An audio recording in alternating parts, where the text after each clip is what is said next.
রাজধানীর বিভিন্ন এলাকায় মিছিল সমাবেশ করেছে বৈষম্য বিরোধী ছাত্র আন্দোলন। পরে কেন্দ্রীয় শহীদ মিনারে জড়ো হন শিক্ষার্থী সহ বিভিন্ন শ্রেণী পেশার মানুষ। সহকর্মীদের সহায়তায় মানিক শিকদারের রিপোর্ট। রাজধানীতে সকাল 11টা থেকে মেরুল বাড্ডা এলাকায় জড়ো হতে থাকেন শিক্ষার্থীরা। সায়েন্স ল্যাব মোড়ে দুপুর 12টার দিকে বিক্ষোভ মিছিল শুরু করে আন্দোলনকারীরা।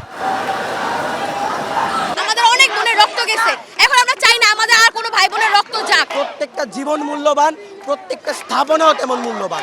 আমরা যেমন স্থাপনার সহিংসতার পক্ষে না, আমরা তেমন জীবন হারানোর পক্ষেও না।